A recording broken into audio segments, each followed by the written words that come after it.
In terms of, there are still naysayers. Every day, we all of us are writing about AI coaching, human coaching. There is like a war out there, and we see it, right? So my last question is there a cost of being overcautious? What is that cost which we are talking about?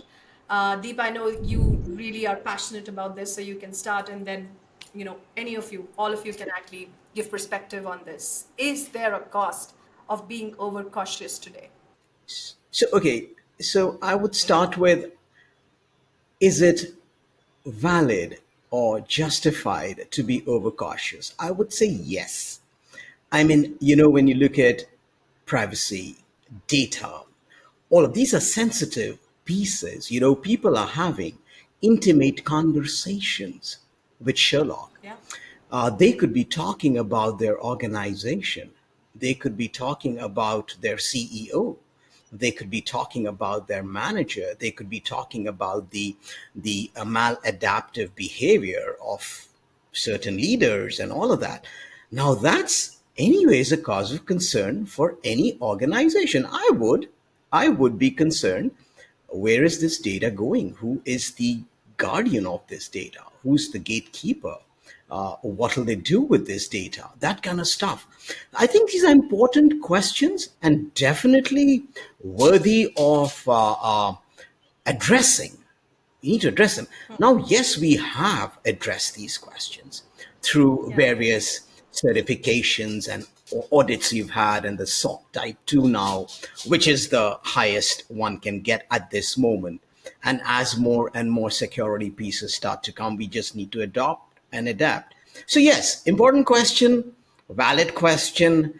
Uh, Yet we can ease an organization, I think, who is kind of culturally bold and innovative, dynamic, to take a bit of risk. I think start small, see how it goes, and they need validity from people like us. They need Yeah. assurances. So I'll stop there. Yeah, that's my thinking. And Woody, probably if you can put some light on the guardrails beyond what Deep mentioned, which kind of, takes the barometer of this consciousness even down, from mental health perspective, you mentioned earlier, biases perspective. How do we ensure we continue to help the organization bring this overcautiousness down? Though some of the new ones really aren't there, but yeah, some are. Well, I think healthy skepticism is a good thing. Yeah. I think to Deep's point, you should always question uh, privacy, usage, but also when I talk about safety, it's the safe use and deployment and supervision of any AI tool. Where is it going in the conversations?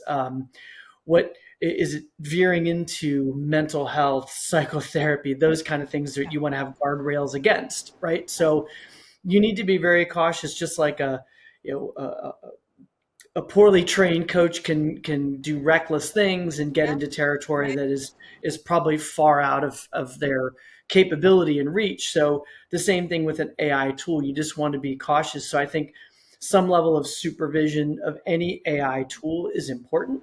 Yeah. Some level of understanding of what's going on in those interactions, even just random sampling and testing, to assure Yeah. that the tools are being safely deployed and that those individuals are safe in the environment, because it's there's a lot of power in these conversations. A lot of emotionality can come out of these conversations, and they could lead to behavioral changes that you want to be positive, not behavior changes that could be negative, right? Malicious or so on, right? So you always have to be cautious about those challenges and concerns, just as in coaching. So I think healthy skepticism is a good thing. I think being a savvy user of any tools or technology, I mean, Catherine can certainly speak to being a savvy buyer, someone who asks the tough questions, goes through the piloting process and the vetting process, just like you would with any IT or technology, Yeah. I think is really important. Yeah.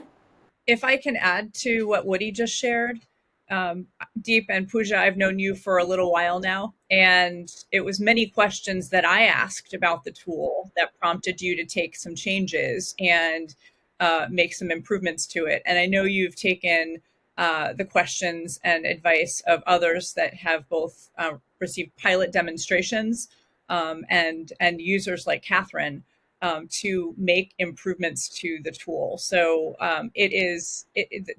Sherlock is learning also and growing.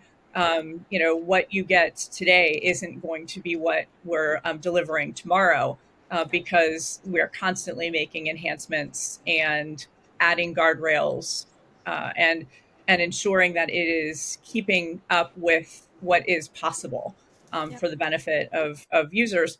But I also wanted to kind of highlight what Woody just shared around supervision. Right, this is not something that we organizationally just plug and play. You'll have somebody in the organization who's actually paying attention to the data, Yeah. and not just quarterly when you have to put a number in a slide deck, but really kind of working with understanding the data, understanding the trends, and can reach back to kind of again ask further questions both about organizationally what can we do and of Sherlock of we're seeing these types of things. Have you seen this in other places as well? And what are other kind of interventions that companies might have taken? So it's a very interactive process Yeah. in spite of the fact that it is AI. And I just wanted to kind of highlight that from the scalability standpoint, because the folks that are benefiting from this, from the actual coaching, Yeah. are folks that historically wouldn't have gotten that level of coaching and training. And frankly, the people that are managing them probably haven't had that level of coaching or training either, and are maybe poorly able to, kind of coach or mentor as well as Sherlock can. And in bringing these new ways of communicating into the organization, it may kind of start to culturally change how people communicate and organize from the bottom up. And again, those are the folks that are often closest to the work.